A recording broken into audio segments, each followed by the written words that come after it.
बिल्हौर तहसील क्षेत्र के अंतर्गत अलियापुर में स्थित अशोक पब्लिक स्कूल में दीपावली उत्सव बड़ी हर्षोल्लास के साथ मनाया गया। पूरे विद्यालय परिसर को रंग बिरंगी झालरों, दियों और फूलों से सजाया गया था, जिससे वातावरण में उत्सव की छटा बिखर गई। बच्चों ने इस अवसर पर अपनी रचनात्मकता और कला का सुंदर प्रदर्शन किया। विद्यालय प्रांगण में रंगोली प्रतियोगिता का आयोजन हुआ, जिसमें नन्हे कलाकारों ने रंगों से सजीव चित्र उकेर दिए। रंगोली के डिजाइनों में दीप, माँ लक्ष्मी, गणेश जी और स्वच्छ भारत जैसे विषयों को शामिल कर बच्चों ने संदेश भी दिया कि त्योहार केवल आनंद का नहीं बल्कि सकारात्मक सोच और संस्कारों का प्रतीक भी होता है। इसी के साथ मेहंदी प्रतियोगिता का भी आयोजन किया गया, जिसमें छात्राओं ने अपनी कलात्मकता का परिचय देते हुए सुंदर सुंदर डिजाइन बनाए। बच्चों के चमकते चेहरों से पूरा विद्यालय परिसर उत्सवमय दिखाई दे रहा था। इसके अलावा विद्यार्थियों द्वारा बनाए गए विभिन्न शैक्षणिक प्रोजेक्ट्स और हस्त निर्मित सजावटी सामान भी प्रदर्शित किए गए, जो सबके आकर्षण का केंद्र बने रहे। कार्यक्रम के अंत में विद्यालय के प्रधानाचार्य सौर यादव ने सभी बच्चों के प्रदर्शन की सराहना की और उन्हें जीवन में हमेशा इसी उत्साह और लगन के साथ आगे बढ़ने के लिए प्रेरित किया। उन्होंने कहा कि ऐसे आयोजन न केवल बच्चों की प्रतिभा को निखारते हैं बल्कि टीम वर्क, संस्कार और सृजनशीलता का भाव भी विकसित करते हैं। कार्यक्रम में शिक्षकगण, अभिभावक एवं स्थानीय गणमान्य नागरिक भी उपस्थित रहे। सभी ने बच्चों के उत्साह की प्रशंसा करते हुए कहा कि इस तरह के आयोजन से विद्यालय में खुशियों और सीख का संगम देखने को मिलता है। दर्शकों नमस्कार, बिल्हौर ब्रेकिंग देख रहे हैं आप। दीपावली का पर्व नज़दीक है। परसों दीपावली का जो उत्सव है वो मनाया जाना है। उससे पहले इस वक्त मैं बिल्हौर तहसील क्षेत्र के अंतर्गत अलियापुर में स्थित अशोक पब्लिक स्कूल में मौजूद हूं और एक बार आपको इस विद्यालय का नज़ारा हम आपको दिखाना चाहेंगे। किस तरह से नन्हे मुन्ने जो बच्चे हैं वो अपने छोटे छोटे हाथों से रंगोली का जो रंगोलियां हैं वो बना रहे हैं और कहीं ना कहीं से इस पर्व को जो है यादगार बनाने की कोशिश कर रहे हैं। हमारे साथ इस विद्यालय के प्रधानाचार्य सौर यादव जी मौजूद हैं, उनसे बातचीत करेंगे क्योंकि जिस तरह से त्यौहार है, देश भर में मनाया जाता है दीपावली का ये त्यौहार, और विद्यालय में जो रौनक है उसको लेकर के प्रधानाचार्य की जो नज़र है वो उस नज़र को किस तरह से देख रहे हैं, क्या कुछ कहेंगे। दीपावली का पर्व है और बच्चों में भी उत्साह। प्रधानाचार्य आप हैं, कैसे देख रहे हैं इस पूरे माहौल को? बहुत बहुत बधाई और अग्रिम शुभकामनाएं आपको भी। जी, दीपावली का जो पर्व है वो धनतेरस से आज इसकी शुरुआत हो जाती है। निश्चित तौर पर ये पर्व है, ये एक खुशी का माहौल, एक ऊर्जा का माहौल और कैसे बुराई पर अच्छाई को जीता गया, ये भी एक संदेश लेके आता है। इस पर्व पर हम अपने विद्यालय में एक कंपटीशन रखते हैं, जो मेहंदी का कंपटीशन होता है, बच्चे करते हैं, उससे पार्टिसिपेट करते हैं। इसके बाद रंगोली बनाते हैं, उसमें कंपटीशन करते हैं और इनको प्रोत्साहित करने के लिए हम लोग इनको फर्स्ट, सेकंड, थर्ड प्राइज़ भी देते हैं। ये परंपरा जब से विद्यालय की न्यू 2016-17 से रखी गई, लगातार इस परंपरा को हम पूरा कर रहे हैं। निश्चित तौर पर ये भी देखा जाता है कि तमाम प्रतिभाएं बच्चों में छिपी हुई होती हैं, वो प्रतिभाएं भी निखर कर हमारे बीच में आती हैं। हम समझ पाते हैं कि कौन से बच्चे में कैसी टैलेंट है और उसको उसी अनुरूप बढ़ाने का प्रयास करते हैं। बिल्कुल, आपने बताया 2016 से इस विद्यालय की नींव रखी है और तब से शिक्षा जो अध्ययन का काम है वो किया जा रहा है। आप क्या देखते हैं 2016 में शिक्षा व्यवस्था और अब की शिक्षा व्यवस्था, कितना अंतर आया है या बेहतर हुई है या कहीं ना कहीं और सुधार की आवश्यकता है? क्या कहेंगे इसके लिए? मेरी समझ में अगर शिक्षा व्यवस्था की मैं बात करूं तो शिक्षा व्यवस्था जो सरकारी विद्यालयों में वहां पे उनकी गुणवत्ता लगातार गिर रही है। अगर उस विषय की बात करें, अभी हाल ही में एक मुद्दा चर्चाओं में रखा गया है कि विद्यालय को मर्ज किया जा रहा या विद्यालय को बंद किया जा रहा। तो आप ये समझ लीजिए कि विद्यालय को अगर समाप्त किया जा रहा है तो निश्चित तौर पर कहीं ना कहीं शिक्षा व्यवस्था को हाशिए पर रखा जा रहा, उसको उस प्राथमिकता की नज़र से जो हमारे सरकार को देखनी चाहिए उस लहजे से वो नहीं देख पा रहे हैं। और ये तमाम व्यवस्थाएं उखड़ी हुई हैं, जबकि बाबा साहब डॉक्टर भीमराव अंबेडकर कहे गए थे कि शिक्षा वो शेरनी का दूध है, जो जितना पिएगा वो उतना दहाड़ेगा। उस व्यक्तित्व ने, वो ऐसे महान व्यक्तित्व ने उस समय परख लिया था कि शिक्षा एक ऐसा माध्यम है जिससे हमारे समाज और राष्ट्र का निर्माण होता है, वहीं से डेवलपमेंट होता है। चूँकि हमारे समाज में ज़्यादातर मध्यम वर्गीय समाज से बच्चे आते हैं, शिक्षा एक ऐसा माध्यम है जो बहुत ही कम खर्चे में बच्चा ज़मीन से लेकर आसमान तक की ऊंचाइयों को छू सकता है। सर जी, भी मैंने आपके तमाम बच्चों से बातचीत करी है और वहाँ पर बच्चों ने प्रोजेक्ट्स बनाए हुए हैं बाकायदा। स्कूल में जो उनके टीचर्स ने प्रोजेक्ट्स दिए हैं, उन प्रोजेक्ट्स को लेकर किस तरह का रिस्पांस रहता है बच्चों की तरफ से और टीचर्स के द्वारा? क्या एक स्पेशलिटी है आपके विद्यालय की? किस तरह से आप शिक्षा अध्ययन करा रहे हैं? देखिए, शिक्षा व्यवस्थाएं चल रही, हर जगह चल रही। हमारा प्रयास ये रहता है कि किताबी नॉलेज से बेहतर ये है कि हर चीज़ को हम प्रैक्टिकल रखें, चाहे वो साइंस हो, चाहे वो एसएसटी हो या कोई भी सब्जेक्ट हो। तो हम ये चाहते हैं कि उसका एक्सप्लेनेशन किया जाए कि चीज़ आखिर में कहाँ से निकल के आई है। एज एग्जाम्पल अगर हम बात करें, अगर स्केलेटन सिस्टम का कोई भी हिस्सा बनाया जाता है, विद्यालय में बच्चे बनाते हैं, टीचर रेगुलर उसको एक्सपर्ट करते हैं। चूँकि हमारे विद्यालय में हम प्रोजेक्टर भी लगाए हैं, प्रोजेक्टर के माध्यम से हम विशेषकर साइंस की लैब हुई, एसएसटी की लैब हुई, ये लैबें कराते हैं। उससे क्या होता है, किताबों में तो बच्चा पढ़ता है, लेकिन वो एक्चुअल बॉडी का जो फंक्शन है, अगर मैं साइंस की बात करूं कैसे होता है, तो सारी चीज़ें उनको हम डिजिटल टीवी के माध्यम से दिखाते हैं। क्योंकि आप ये समझिए कि किताबों से ज़्यादा जब बच्चा कोई पिक्चर देखता है तो मेरी समझ में बेहतर ढंग से देख पाता है। साथ साथ में हमारे जो टीचर लोग हैं वो भी पूरी जिम्मेदारी से कितना बच्चों को ज़्यादा से ज़्यादा सही ढंग से, चूँकि नॉलेज तो सबके पास है, हर शिक्षक के पास नॉलेज है, लेकिन बच्चों में वो नॉलेज कैसे ट्रांसफ़र किया जाए, ये सबसे बड़ा विषय रहता है। तो जितने भी बच्चे हैं, आप हकीकत मानिए, आपको मैं बताऊं, जितने भी बच्चे हमारे विद्यालय में, हर एक बच्चे को हम अपने बच्चों की तरह उनको देखते हैं, उनको लेते हैं, कैसे उनकी शिक्षा व्यवस्था बढ़ सके, कैसे वो आगे विकास कर सकेंगे, हर एक विषय पे बड़ी बारीकी से नज़र रखते हैं। ये विद्यालय हमारा स्वयं का है, हम प्रधानाचार्य के पद पर कार्यरत हैं।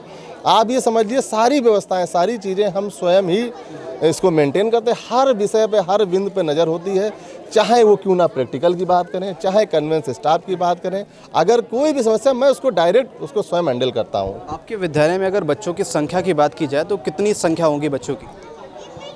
आपको बताना चाहूँगा कि 2016 से जब से हमने नींव रखी है, तो हमारे चाहे शिक्षकों को मान लें या हमारी व्यवस्था को मान लें, बड़ा सराहा गया इस क्षेत्र में। और लगभग हम 1000 के आसपास हमारी स्ट्रेंथ लगातार जब से विद्यालय खोला है, 10-20 फ्लक्चुएट होती है, ऊपर नीचे होती है, अदरवाइज़ 1000 के आसपास हमारे विद्यालय में बच्चे शिक्षण कार्य ले रहे हैं। और जी 1000 बच्चों का भविष्य आपके हाथों में है, और कहीं ना कहीं बच्चे देश का भविष्य होते हैं, तो एक तरह से कहा जाए कि देश का भविष्य आपके हाथ में है। इस जिम्मेदारी को कैसे देखते हैं आप और किस तरह से निभा रहे हैं, और लास्ट में क्या संदेश है आपको तमाम हमारे जो दर्शक इस वक्त देख रहे हैं? देखिए, बच्चे, पेरेंट्स की जिम्मेदारी होता सिर्फ फीस जमा कर देना। उसने फ़ीस दे दी और उसकी बात ख़त्म हो गई। अब चूँकि उसने फ़ीस देने के बाद जब फ़ीस हम ले लेते हैं, तो आप ये समझ लीजिए कि हमारी जिम्मेदारी 4 गुना बढ़ जाती है। चूँकि प्रत्येक बच्चा यहाँ ग्रामीण अंचल से आ रहा है, बहुत ही निम्न तबके का बच्चा है, बहुत ही मुश्किल से फ़ीस यहाँ जमा कर पाते हैं।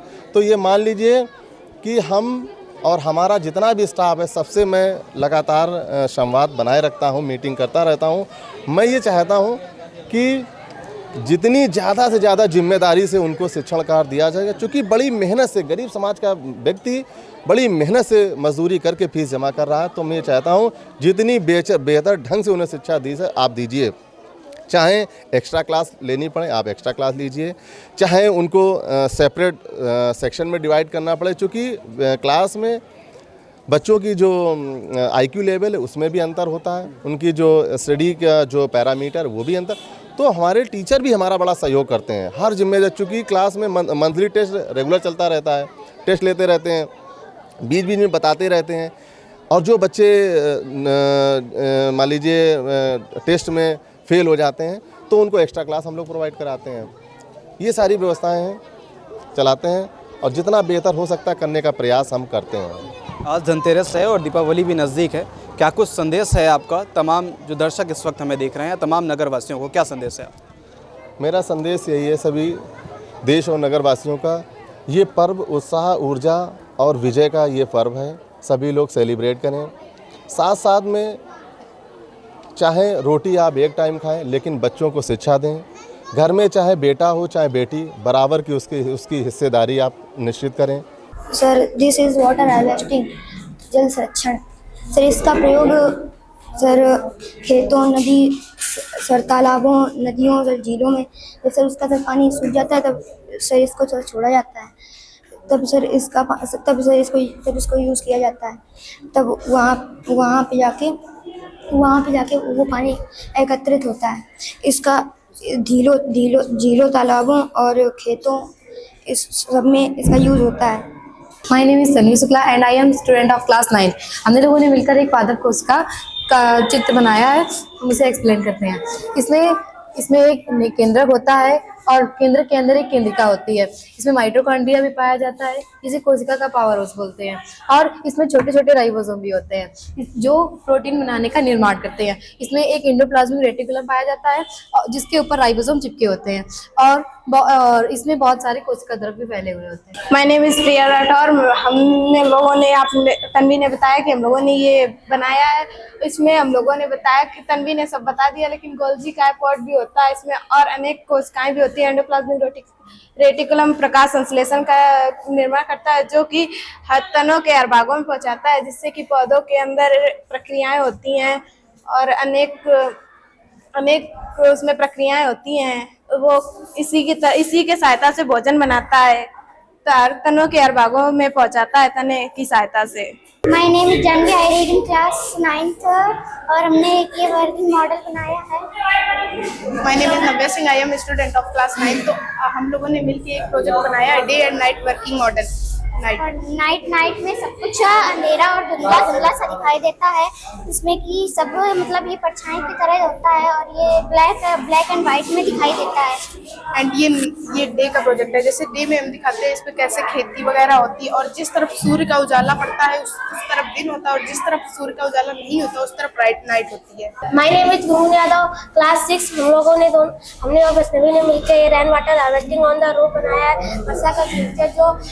वर्षा को जो जल होता है उसको हम छत पे सेव करके पेड़ पौधे सींच सकते हैं, गाड़ी धो सकते हैं और भी कपड़े धो सकते हैं और भी कुछ काम कर सकते हैं। हम लोगों ने बनाया है लेयर ऑफ एटमॉस्फेयर।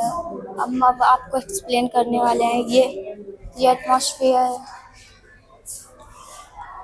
ये एटमॉस्फेयर। इसके बाद आता है ट्रोपोस्फेयर, जो हमारी पृथ्वी से 8 किलोमीटर से 80 किलोमीटर ऊपर तक होता है। इसमें ऑक्सीजन पाई जाती है। और ये स्ट्रेटोस्फेयर, ये हमारी पृथ्वी से 10 से 50 किलोमीटर ऊपर तक पाया जाता है। इसमें भी ऑक्सीजन पाई जाती है। और ये मेसोस्फेयर, ये हमारी पृथ्वी से 50 से 80 किलोमीटर तक पाए जाते हैं। इसमें भी ऑक्सीजन पाई जाती है। और वो ट्रोपोस्फेयर, ये 80 से 64 किलोमीटर ऊपर तक पाए जाते हैं और इसमें ऑक्सीजन नहीं पाई जाती है। और वो एक्सोस्फेयर, ये हमारी पृथ्वी से 640 किलोमीटर से 1000 किलोमीटर तक पाए जाते हैं। और इसमें सारी लाइट गैसेस पाई जाती हैं। हाइड्रोजन और हीलियम इसमें ज़्यादा मात्रा में होता है। हेलो फ्रेंड्स, मेरा नाम आयुष प्रजापति और मैं क्लास 7 में पढ़ता हूँ और ये साइंस का प्रोजेक्ट है, ये क्लाइमेट चेंज। ये प्रोजेक्ट साइंस का है, क्लाइमेट चेंज। इसके बारे में हम आपको कुछ लाइनें बताएंगे। पर्यावरण प्रदूषण एक मुख्य कारण है। ये धरती के मौसम में बदलाव लाता है। दवा और कारखानों और गैसों से बहुत हानिकारक होती है। इस बारिश और फसलें भी प्रभावित होती हैं।